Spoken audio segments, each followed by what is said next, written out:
Introducing the Paramena Bliss Podcast, a show dedicated to unraveling the mysteries of achieving optimal health naturally as you transition into perimenopause and menopause. Get ready to join your host, Dr. Seth Yates, an experienced naturopathic doctor, acupuncturist, and kinesiologist, as he shares his wealth of knowledge acquired from over 40,000 patient visits and 15 years in working with perimenopausal females. Welcome to the Paramena Bliss Podcast. Hey, this is Doc Yates, and welcome to the Paramena Bliss Podcast. And today, I want to talk about one of the unfortunate symptoms that often seems to increase during perimenopause, and this is headaches. Now, keep in mind, obviously headaches are not just associated with perimenopause, so I want to go through a lot of the details of headaches, what and where your headache is located, what that can tell you about the possible source, the whens in terms of when you get it, what that means. So we're going to dive into it, because unfortunately the only thing they really offer in mainstream medicine is just painkillers. And that's not a surprise that that's not getting to the root of the problem. So let's dive into it. A lot of headaches are triggered by weather.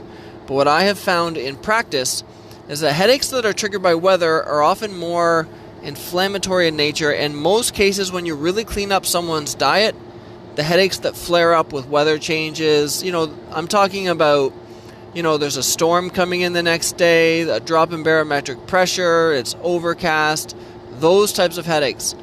When you get a diet cleaned up, less sugar, less inflammatory foods, less processed foods, you will see a reduction in those headaches. The next type of headaches, which is much more applicable to the perimenopause bliss audience, is the hormonal headaches. So hormonal headaches are pretty easy to identify. They're typically cyclical. They go with your cycle. They're typically either a few days before your period, or they're during your period, or in some cases people get them with ovulation. These ones are pretty straightforward to work with because it really comes down to balancing the hormones. And when you work with the hormone balance, you'll see an improvement with those headaches. Often too is the headaches that you are cyclical, and they typically happen more so in the morning, like you'll wake up with it. A lot of times when you see things that when you're waking up and when you start to realize it's always during a certain phase of your cycle, you're waking up with a headache, you're waking up feeling nauseous, that's typically hormonal. So you want to consider that. Then you've got the structural headaches. This was where what you would be called the classic tension headache would fit in. So if you're getting headaches and they're in your forehead, like right across your forehead, or it feels like it's coming from your upper neck or traps, shoulders, and radiating into your forehead, that means there's probably a lot of work to do to release the muscles of your neck, to get your neck in alignment, and then you can release some of the muscles into your scalp and forehead at the same time. That's the tension headache. But another structural type of headache that you'll typically see is when it's in the temples. And this can often be especially when people have jaw issues, or they clench their teeth at night, or they're grinders and they wake up and they're going to feel tension in their jaw and tension into their temples. That can also be a structural headache. Whereas with the other headaches that we've mentioned, they're often more kind of behind the eyes or just like a diffuse headache. There's a few other things we got to get into though that don't have as much of a direct location. They're often more throughout the head. They could be anywhere. But things that contribute to your headaches that we have to go over. 1, constipation. If you are struggling with constipation, it can play a very big role in people who will get headaches. So daily bowel movements help with your headaches. They help with your hormones. They help with weight loss. They help with discomfort. It always comes down, I was just talking to a colleague to that. It's like, honestly, it comes back to the basics. Eat clean, have a daily bowel movement, get some exercise on a regular basis. These are the basics that you have to make sure that you're getting. So if you're dealing with the need to, if constipation and headaches, you need to correct the constipation, but you'll speed things up if you do a little bit of detoxification at the same time. So correcting constipation and detox can help for a lot of headaches. The next thing is the stress headache. Now, the stress headache kind of ties into the tension headache because stress is the issue, and if there's a if you have a neck issue, stress basically is, think of it as like a load. It's like it's putting this extra load on, and any of the weak areas get exposed. So if you carry your stress and you have issues with your neck, you're going to feel the stress in your neck. If you're carrying the stress and you have a weak digestive system, the stress is going to affect your digestion. So think of stress as like this load that's just pushing down on everything, looking for all your weak points to expose. So stress can cause headaches, it can expose other forms of headaches, and it can lead to something in Chinese medicine called qi stagnation.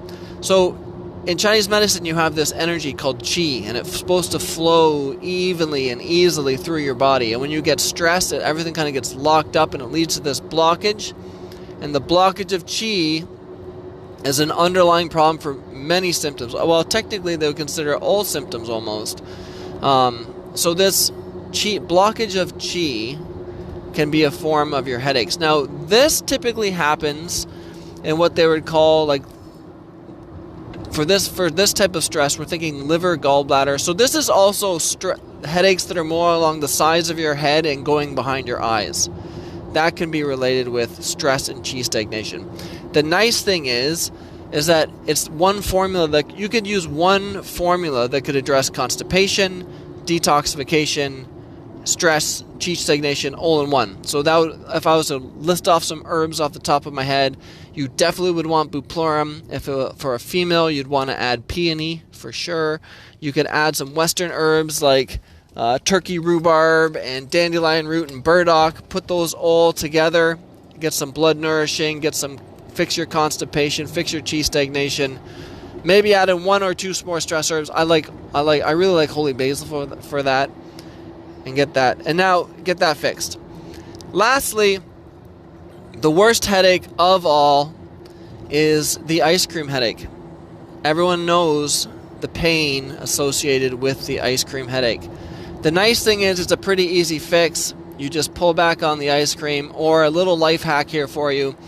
If you're eating ice cream or something cold and you're getting that headache, take your tongue, rub it really fast against the roof of your mouth to warm that area up, and the headache will dissipate. So, all jokes aside, a lot of times people, they think these things might not work. I've been dealing with headaches my entire life. I've been dealing with headaches for decades. Chances are, because the only advice you've ever been given is Advil, you've never actually had a chance to dive into where in the head is it, when am I getting it, what time am I getting it, and therefore making these correlations between these other systems. When you do, I've had some people who've come in and they've been so happy that their headaches are gone, but yet they're sad because they're thinking, and they're not just thinking, they say, like, you mean to tell me that I could have been headache free decades ago, and I wouldn't have had to deal with any of this if I had known these things? So the answer is, unfortunately and fortunately, yes. At least now they're headache free. They could have been a long time ago, but they were just never given that guidance. The other thing too is that sometimes headaches that seem so random, now that you know this information, and if you start tracking it, you're like, oh, I have this headache and it's brutal. Oh, but I haven't gone to the bathroom in 3 days. And then it turns out, after I go to the bathroom, the next few days after that, then I don't have my headaches. Or if it's consistently only at a certain time of your cycle, or if it's only, you start noticing it's after eating certain foods, you can start drawing correlations now that you're looking for it. So I hope this information was helpful. If you're struggling with headaches, I hope that you can take this information, apply it, and correct that. And you can learn a lot more at ablehealth.us and perimentalbliss.com. This is Doc Yates signing off. Thank you for tuning in to the Perimental Bliss podcast. Don't forget to hit the subscribe button and visit perimentalbliss.com for more valuable information on how you can thrive during your transition through perimenopause. Join our community of like-minded women who are dedicated to achieving optimal health naturally, and stay up to date with the latest tips, tricks, and advice from Dr. Seth Yates. And we'll catch you on the next episode of the Perimental Bliss podcast.